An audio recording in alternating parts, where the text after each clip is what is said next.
a big conversation around making sure that your gut is happy is making Mhm. sure your stress is good.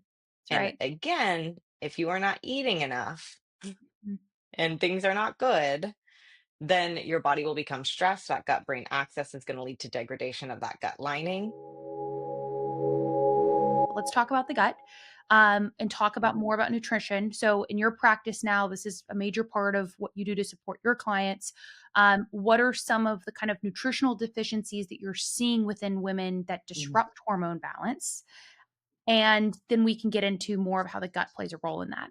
The biggest deficiencies that I see across the board are going to be number one, magnesium, Mhm. always. One, because there are 8 different forms of magnesium that you Yep. can and need to consume, right? And what's on the market right now, if you're going to Walgreens or Target, you're just buying citrate, Mhm. which is a different discussion. Mhm. Um, but 2, when you're chronically stressed out, your body depletes magnesium stores at a Mhm. much, much, much faster rate. So even if you are supplementing, if you are still chronically stressed, we're going to Mhm. see huge depletion of that. And magnesium is just essential for rebuilding the gut lining, cognitive function, hormone Mhm. production, everything. Zinc is really big too. Mhm. Zinc is really, really important for just intestinal integrity.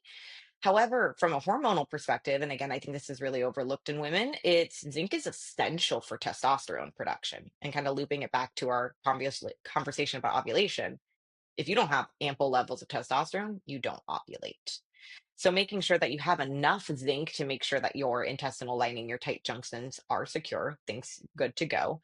And then also that you can absorb, utilize testosterone. And then vitamin D. Okay. Again, vitamin D is a nutrient, but it's also a pro hormone. It's Mhm. immune modulating. It reduces a ton of inflammation. Yeah. And I think both one, vitamin D is kind of hard to get in diet alone. And then with Mhm. the surge of, again, I'm not anti sunscreen. I'm like, let's be smart about it, folks. Yep. But with the rise of more and more sunscreen and putting it on and lathering it on, that does impede our ability to absorb vitamin D from the sun. And then also, most Americans or most individuals are working in fluorescent lights, not around windows, not getting that same exposure that they do. So, magnesium, zinc, vitamin D, those are kind of like my go to ones. And, making sure this is the other part of it too is I'm not huge or crazy in just random supplementation. I like to do Right. as much as I can with whole foods, but Mhm. a big conversation around making sure that your gut is happy is making Mhm. sure your stress is good. That's And right. again, if you are not eating enough Mhm. and things are not good, then your body will become stressed. That gut brain axis is going to lead to degradation of that gut lining.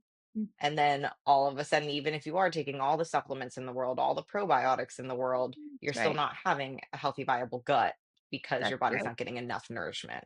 This is a nuanced question, but what are some of the core aspects of nutrition that you recommend your clients change to support their hormone health?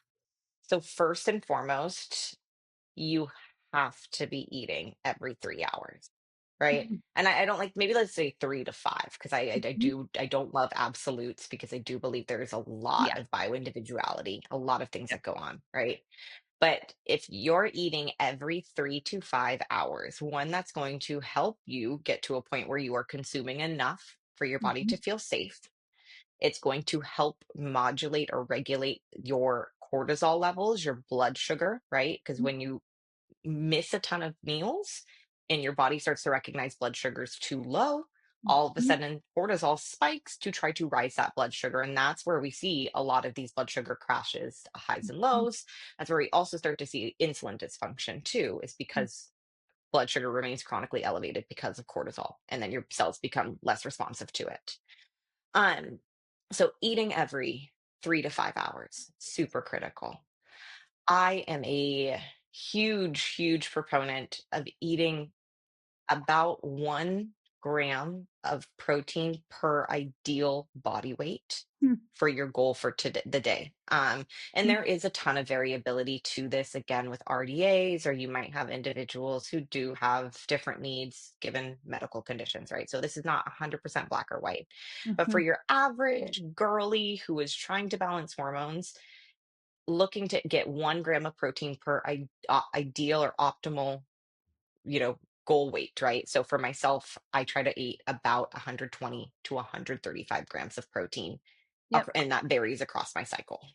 And Mhm. that's going to ensure that you have amino acids for hormone production. That's going to ensure that you have amino acids for lean mass development, for systemic function. It's going to help to balance your blood sugar. Like, really, protein is just amazing. I love it. Yep. And then carbs.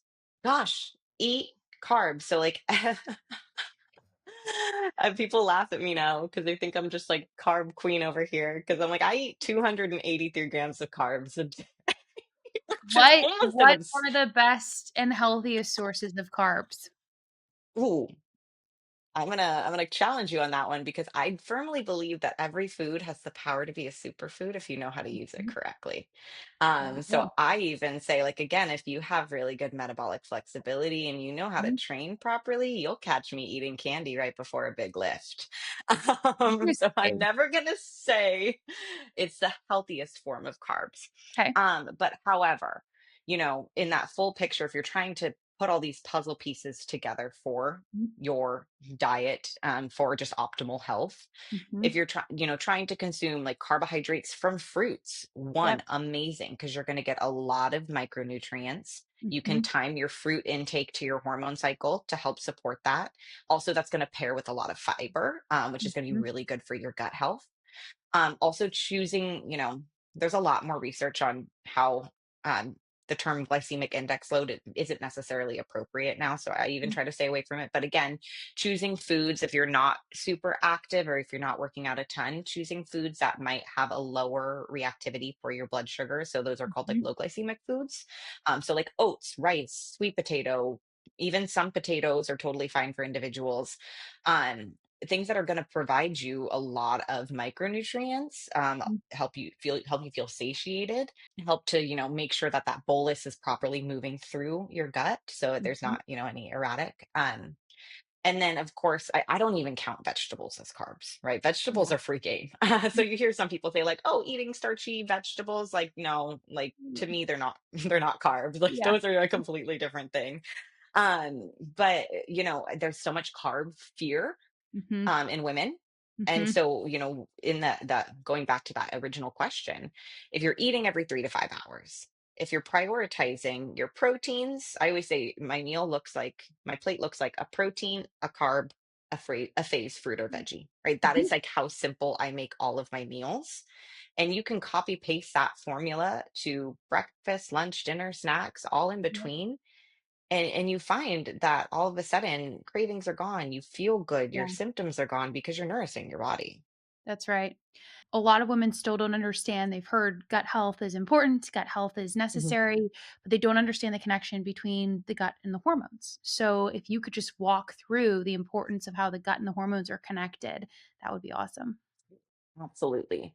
So your gut truly an amazing system Mhm. because we're really two primary functions is it's either absorbing nutrients from your food so that your body can use those nutrients effectively, Mhm. or it's helping your body detox or take that food bolus or other things that need to be excreted from the body and pushing it out. Mhm. So in the terms of hormone production, it helps both production as well as filtration. Mhm. And when it comes to hormone production, making sure that you have a good viable gut so that you're properly absorbing nutrients from your food, that is so critical because you can eat the most nutrient dense diet in the world, but if you have a ton of gut disruption and you're not absorbing those nutrients, with hormone production, your body uses the biochemical components of micronutrients to be able to fuel those enzymatic processes. And so if it doesn't have those keys, those components, it can't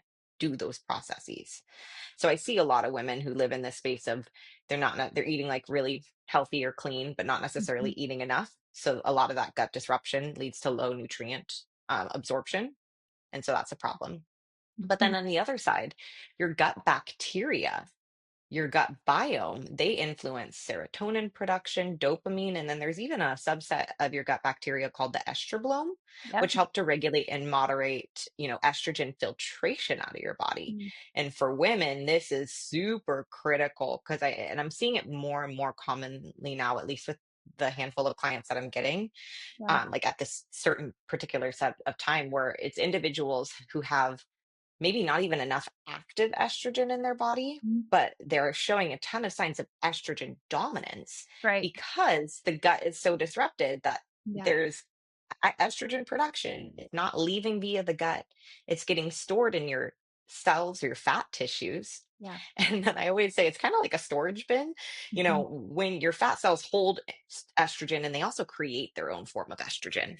And then Mhm. as that bin gets full, it's like, oh, we need to create another fat cell to be able to Yep. hold more. And so what Yep. happens is then you're not having proper excretion of that estrogen out of the body. And that can be tenfold experienced if you're also on things like HRT or Yep. hormonal birth control.